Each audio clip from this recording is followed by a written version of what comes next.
시청자 여러분 안녕하십니까? 지방자치의 생생한 소식을 전하는 KLN 뉴스입니다. 첫 소식입니다. 세종특별자치시는 국토교통부 K워터와 함께 세종시 스마트워터시티 구축 시범사업 추진을 위한 업무 협약을 체결했습니다. 이 협약은 세종시 스마트워터시티 구축 시범사업을 통해 수돗물의 직접 음용률을 향상시키고 세종시의 신구 도심 간 수돗물 서비스 격차를 줄이기 위해 마련된 것입니다. 이에 따라 세종시는 올해부터 2020년까지 정부 예산 60억 원과 시비 60억 원 등 120억 원의 예산을 투입해 실시간 수량 수질 통합관리 시스템을 구축할 계획입니다. 주요 사업은 소독제 냄새를 최소화하는 제염소 설비와 물 공급 과정 중 수질 오염을 예방하는 관세척 자동 드레인 운영, 수돗물 음용 환경 개선 인프라 구축 등입니다.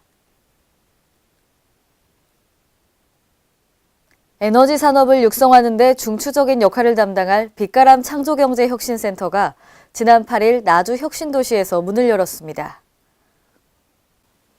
빛가람 창조경제혁신센터는 전국 19번째 창조경제혁신센터이자 공기업이 운영하는 자율형 센터로는 포항혁신센터에 이어 두 번째입니다.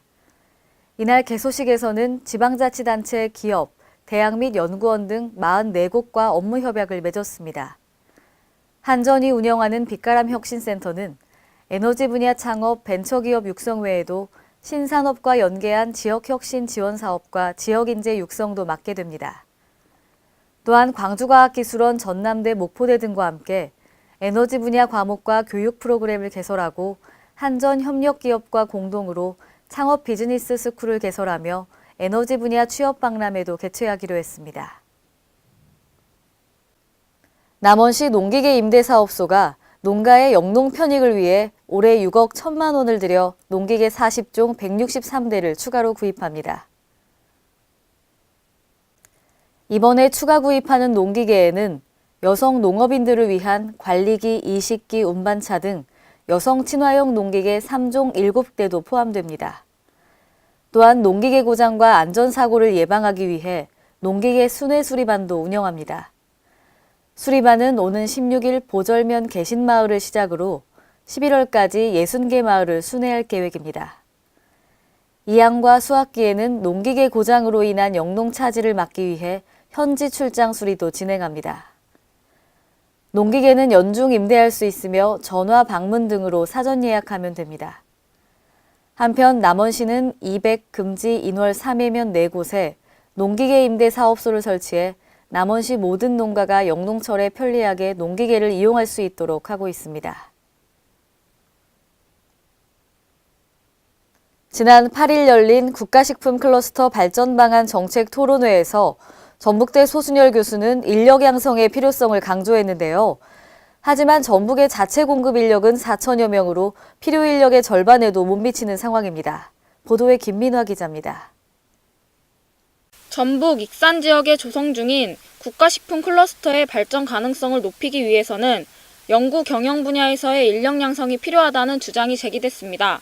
전북대 소순열 교수는 8일 한국은행 전북본부에서 열린 국가식품 클러스터 발전 방안 정책 토론회에서 국가식품 클러스터와 전북 익산의 역할이라는 주제 발표를 통해 인력 양성의 필요성을 강조했습니다. 소 교수는 생산 인력뿐만 아니라 식품 R&D를 수행할 수 있는 연구 인력과 식품 전문 마케팅 기획을 가진 경영 인력이 필요하다고 말했습니다. 또 연구 인력이 부족하게 되면 산학연 협력 시스템이 활발하게 작동하지 못하며 혁신 주체의 부재로 사업 계획과 조정 및 집행을 효율적으로 수행하지 못하게 된다고 지적했습니다.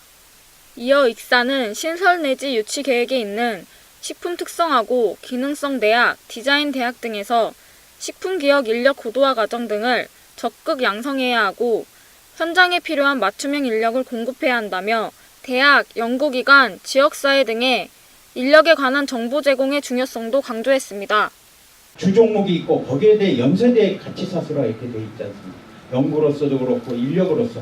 근데 도대체 뭘 잡을까? 발효과, 건강기능식. 아까 말한 전북발전연구원은 아마 친환경하고 건강기능성 식품을 얘기를 하는 걸까? 도대체 뭐가 중심이 될까 이게? 한편 식품 클러스터 조성에 따른 신규 고용 인력은 약 9천여 명으로 예상되고 있지만 전북의 자체 공급 인력은 4천여 명으로 필요 인력의 절반에도 못 미치는 데다 관련 인력들도 식품 영양, 외식 조리 등이 대부분이어서 익산 국가식품 클러스터를 실질적으로 이끌어 나갈 경영 연구 분야에서의 인력 부족 형성에 관한 대안 마련이 시급한 상황입니다. K랜 김민아입니다. 지난 6일 정읍시 산내면 농가에서 O형 구제역이 발생함에 따라 살처분이 진행됐습니다. 유희광 기자가 취재했습니다. 지난 6일 정읍시 산내면 장금리의 한 한우 농가에서 O형 구제역이 발생함에 따라 한우 49두가 매몰된 데 이어 7일 해당 농가 반경 500m 이내 4개 농가 125두에 대한 살처분이 진행됐습니다. 축산당국은 구제역의 확산 방지를 위해 특수 미생물의 번식을 이용해 가축 사체를 분해하고 이때 발생하는 열에 의해 침층수를 발생시키는 호기오열식 방식으로 살처분을 실시했습니다.